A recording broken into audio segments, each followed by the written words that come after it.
Then David fled from Naioth in Ramah, and came and said before Jonathan, What have I done? What is my guilt? And what is my sin before your father, that he seeks my life?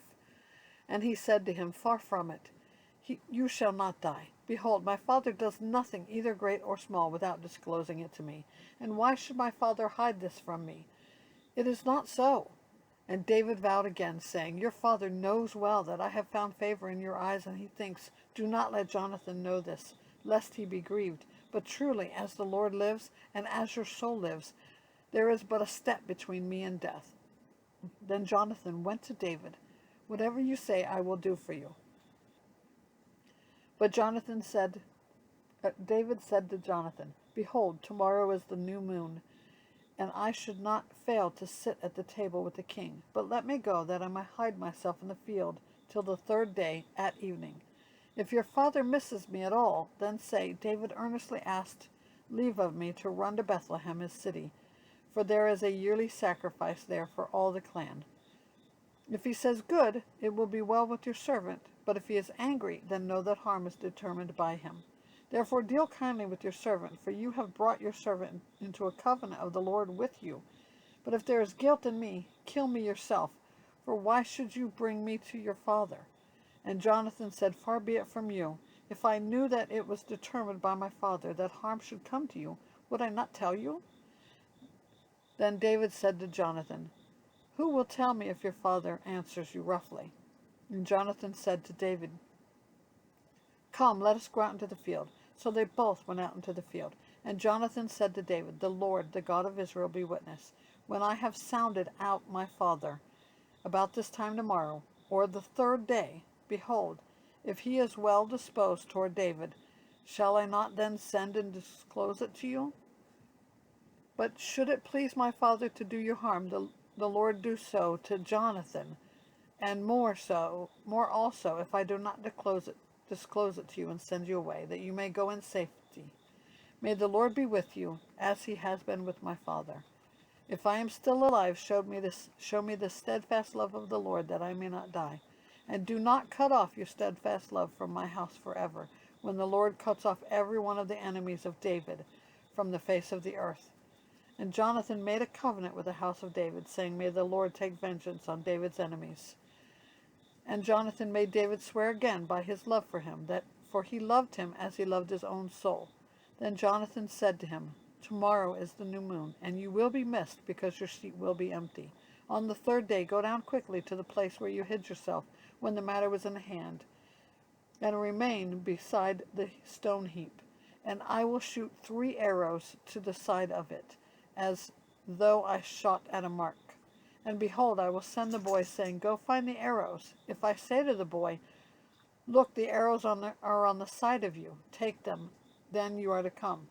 For as the Lord lives, it is safe for you, and there is no danger. But if I say to the youth, Look, the arrows are beyond you, then go, for the Lord has sent you away.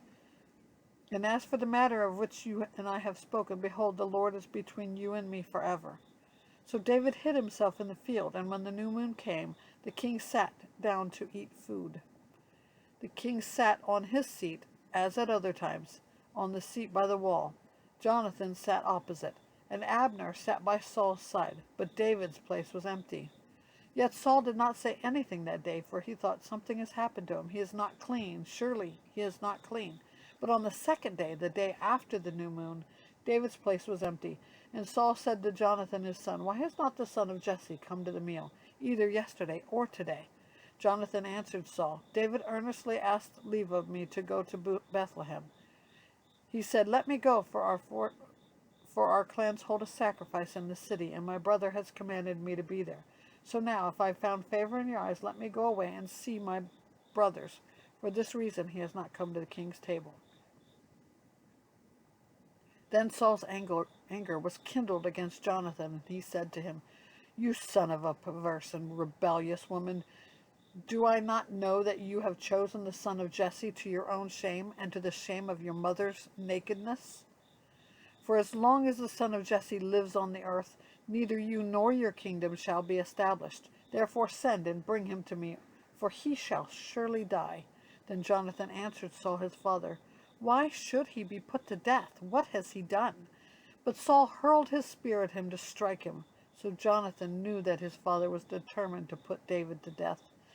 And Jonathan rose from the table in fierce anger and ate no food the second day of the month, for he was grieved for David, because his father had disgraced him. In the morning Jonathan went out into the field to the appointment with David, and with him a little boy. And he said to this boy, "Run and find the arrows that I shoot." As the boy ran, he shot an arrow beyond him. And when the boy came to the place of the arrow that Jonathan had shot, Jonathan called after the boy and said, "Is not the arrow beyond you?" And Jonathan called after the boy, "Hurry, be quick, do not stay." So Jonathan's boy gathered up the arrows and came to his master. But the boy knew nothing. Only Jonathan and David knew the matter. And Jonathan gave his weapons to the boy and said to him, "Go and carry them to the city." And as soon as the boy had gone, David rose from beside the stone heap and fell on his face to the ground and bowed 3 times. And they kissed one another and wept with one another, David weeping the most. Then Jonathan said to David, "Go in peace, because we have sworn both of us in the name of the Lord, saying, 'The Lord shall be between me and you, and between my offspring and your offspring forever.'" And he rose and departed, and Jonathan went into the city.